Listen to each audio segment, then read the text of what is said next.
Galaktikad ja universum. Galaktika on miljonite, miljardite või triljonite tähtede kogum. Ehituse järgi jagatakse galaktikad elliptilisteks, spiraalseteks ja korrapärastuteks. Linnuteele viidates kirjutatakse sõna galaktika suure algustähega, muudel juhtudel mitte. Tähed esinevad peaaegu alati kogumitena, mida nimetatakse galaktikateks. Peale tähtede sisaldavad nad gaasi, tähtede vahelist tolmu ja tumedat ainet. Umbes 10–20% galaktikast on tähed, gaas ja tolm. Galaktikaid hoiab koos gravitatsioon, mille toimel galaktika osad tiirlevad galaktika keske ümber. Arvatakse, et mõningate, aga võib-olla ka mõningad enamiku galaktika keskmes asub must auk.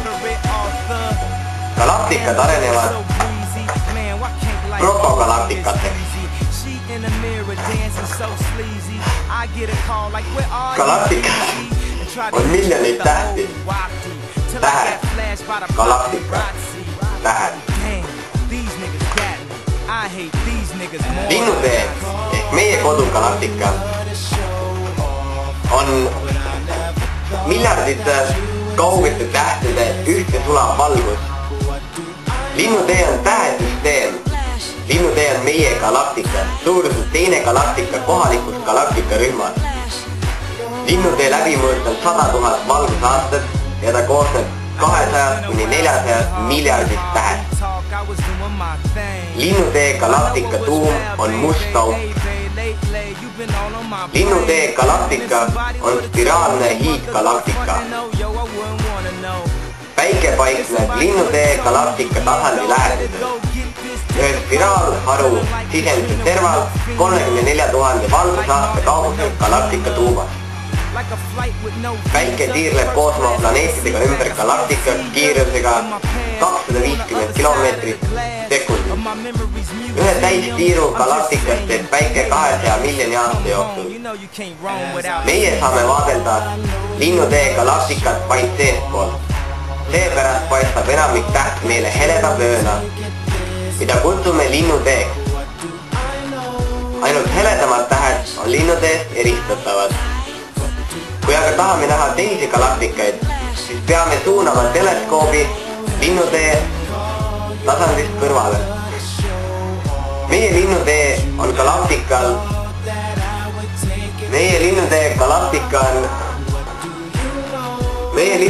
galaktikal on 2 kaaslast.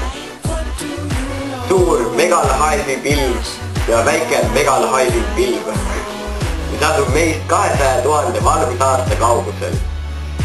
Mõlemad on korrapärastud galaktikad, mida on võimalik vaadelda Maa lõunapoolkeralt. Lähim spiraalne galaktika Andromeda udukogu asub meist 2 miljoni valgusaasta kaugusel. See on siis spiraaludukogu, jah, lapiti vaade. Siin on hästi näha spiraaljaid harusid ja kujutades seda pilti Euroopa suurusena oleks Maa suurune taevakeha nähtav alles hea mikroskoobi all.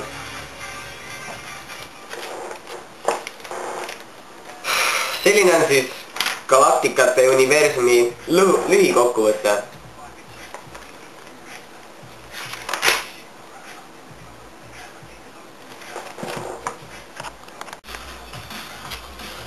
Tänapäeva kosmoloogia üldtunnustatud hüpoteesi kohaselt tekkis kogu meie praegu vaadeldav hiiglaslik universum, mille nähtavas osas on sadu miljardeid galaktikaid, tohutu algplahvatusega suure paugu tulemusena. Ehk siis meie universum tekkis suure paugu tulemusena. Nüüd vaatame me musta auku.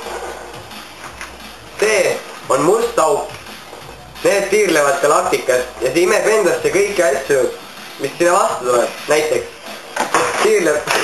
see tiirleb niimoodi ringi kogu aeg ja siis käivad asjad niimoodi sisse ja kaovad. Ja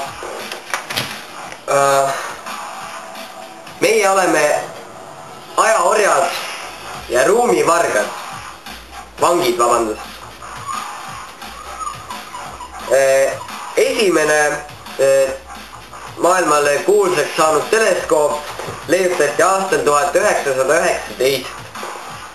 Sellega vaatles Edwin Hubble, USA astronoom, galaktika astronoomi rajaja, avas 1929. aastal galaktikate laialijooksu, nii nagu füüsikas nimetatakse 20. sajandit, Einsteini sajandiks, nimetatakse seda astronoomias Hubble'i sajandiks.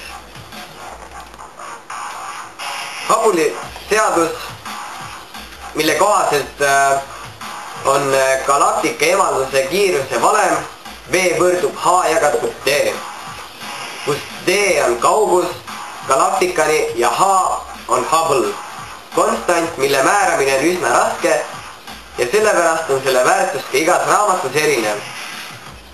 Me võime selle võtta võrdseks 100 kilomeetrit sekundis asja kohta.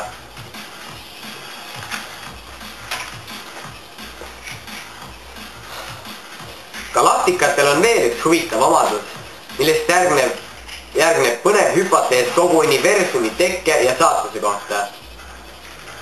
Nii põnev hüpotees on see, nagu ta on. Nimelt, valdaval enamikul galaktikatest, mille spektreid on suudetud pildistada, on spektrijooned nihkunud spektri punase otsa poole, nii nimetatud punanihe. Nagu eemalduva rongi või mootorratta korral on galaktika vilevi mürin valguse sagedus. Madalam, sest nad kihutavad meist eemale. Sellega lõpetame tänase tunni ja loodame, et te saite kõigest aru, mis asi on galaktika, universum ja linnutee. Mina lõpetan siitpoolt. Peace out!